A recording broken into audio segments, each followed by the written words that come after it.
Hello guys, இந்த வீடியோவில் வந்து நம்ம எக்ஸ்ட்ரூட் அப்புறம் இன்சர்ட் ஃபேஸ் அப்புறம் வந்து பெவல் இதை யூஸ் பண்ணி ஒரு சின்ன பில்டிங்கே வந்து நம்ம வந்து கிரியேட் பண்ண போகிறோம். ஃபர்ஸ்ட் நான் வந்து Shift A ப்ரெஸ் பண்ணி நான் வந்து ஒரு கியூப் வந்து ஆட் பண்ணிக்கிறேன். இப்போ வந்து நான் வந்து ஆப்ஜெக்ட் மோட்லேருந்து எடிட் மோடுக்கு வந்து சேஞ்ச் பண்ணிக்கிறேன். அதுக்கு ஷார்ட்கட் பார்த்தீங்கன்னா டேப்.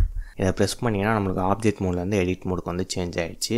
இப்போ நான் அந்த க்யூபை வந்து எக்ஸ்ட்ரூட் பண்ண போகிறேன். ஸோ இதுக்கான ஆப்ஷன் பார்த்தீங்கன்னா இந்த சைட்லேயே நம்மளுக்கு ஷோ ஆகும். எக்ஸ்ட்ரூட் ரீஜன் இருக்கா, இதுதான் வந்து எக்ஸ்ட்ரூட் ஆப்ஷன். ஸோ இப்போ வந்து நான் அந்த க்யூபை வந்து எக்ஸ்ட்ரூட் பண்ண போகிறேன். ஃபஸ்ட்டு அதுக்கு நீங்கள் வந்து வெர்டிசஸ் மோட்லேருந்து ஃபேஸ் மோடுக்கு வந்து சேஞ்ச் பண்ணிக்கணும். ஸோ நம்ம ப்ரீவியஸ் கிளாஸில் வந்து பார்த்துருப்போம் வெர்டிசஸ்னால் என்ன, எட்ஜ்னா என்ன, ஃபேஸ்னா என்ன அப்படின்னு. ஸோ இதில் வந்துட்டு நீங்கள் வந்து ஃபேஸ் ஆப்ஷனை செலக்ட் பண்ணிட்டு இந்த க்யூபோட ஒரே ஒரு ஃபேஸை மட்டும் செலக்ட் பண்ணிக்கோங்க.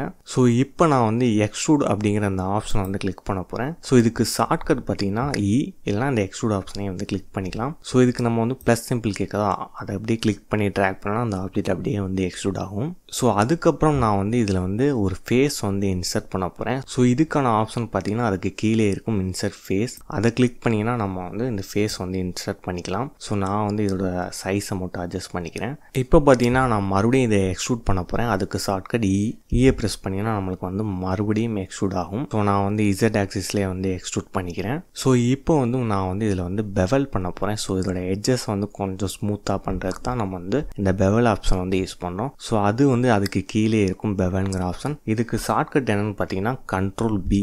இதை ப்ரெஸ் பண்ணிங்கன்னா நம்மளுக்கு வந்து அந்த எட்ஜஸ் வந்து கொஞ்சம் ஸ்மூத்தாக ஆகிற மாதிரி தெரியும்.